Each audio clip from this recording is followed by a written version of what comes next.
മുളക് ബജി തയ്യാറാക്കാനായിട്ട് ഒരു ബൗളിലേക്ക് ആവശ്യത്തിന് വേണ്ട കടലപ്പൊടി ചേർത്ത് കൊടുക്കുന്നുണ്ട്.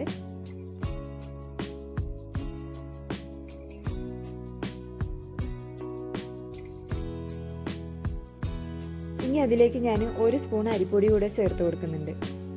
അതിനുശേഷം കുറച്ച് കായപ്പൊടി, മുളക് പൊടി, കുറച്ച് മഞ്ഞളും ആവശ്യത്തിന് ഉപ്പും ചേർത്ത് നന്നായിട്ട് വെള്ളം ഒഴിച്ച് മിക്സാക്കി എടുക്കണേ.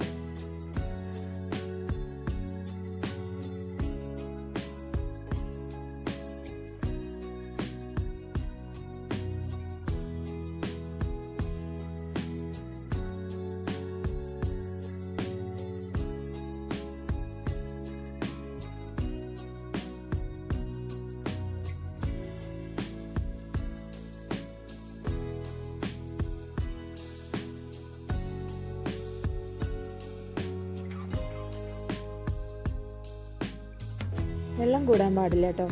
ഈ മാവിൽ കുറച്ച് ഉപ്പ് മുന്നോട്ട് നിൽക്കണം കേട്ടോ. അപ്പോൾ വെള്ളം കൂടിയാൽ തന്നെ നമ്മളുടെ ബജി മുളകിൽ ഈ മാവൊന്നും പിടിക്കില്ല, ലൂസായിട്ട് പോകും. അതുകൊണ്ട് നല്ല തിക്കായിട്ട് വേണം എടുക്കാൻ. ഇനി ഞാനൊരു പാത്രത്തിലേക്ക് വെള്ളം ഒഴിച്ചിട്ട് വെള്ളം തിളപ്പിക്കുന്നുണ്ട്. ആ വെള്ളത്തിലേക്ക് ഞാൻ കുറച്ച് പുളി ഇട്ട് കൊടുക്കുന്നുണ്ട്. പുളി എന്തിനാന്ന് വെച്ചാൽ ഈ മുളകിനൊരു എരിവുണ്ടാവുമല്ലോ, ആ എരിവ് കുറയ്ക്കാൻ വേണ്ടിയിട്ടാണ് പുളിവെള്ളത്തിൽ ഇട്ട് കൊടുക്കുന്നത്. നല്ല ചൂടുവെള്ളത്തിൽ വാളംപുളി ഇട്ടിട്ട് വാളംപുളി ചെറുതായിട്ടൊന്ന് അലിയിച്ച് കൊടുക്കണം കേട്ടോ. എന്നിട്ട് വേണം ബജി മുളക് ഇട്ട് കൊടുക്കാൻ. എന്നിട്ട് അത് കുറച്ച് നേരം അതിലിരിക്കട്ടെ. അതിന് ശേഷം ഈ വെള്ളമൊക്കെ ഒന്ന് കളയണം. നന്നായിട്ട് ആ മുളകിലെ വെള്ളമൊക്കെ കളഞ്ഞിട്ട് വേണം ഉപയോഗിക്കാൻ. ഇനി ഞാൻ ഒരു പാത്രം അടുപ്പത്ത് വെച്ചിട്ട് നമുക്കിത് ഫ്രൈ ചെയ്തെടുക്കുന്നുണ്ട്. ആവശ്യത്തിന് വേണ്ട എണ്ണ ഒഴിച്ചു കൊടുത്തിട്ട്.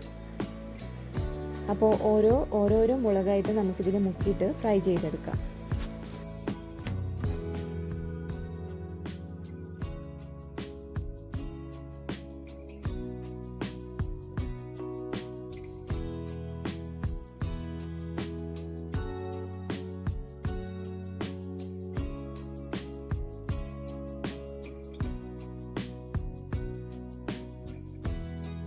അപ്പോൾ മുളക് ബജി ഇവിടെ റെഡി ആയിട്ടുണ്ട് കേട്ടോ.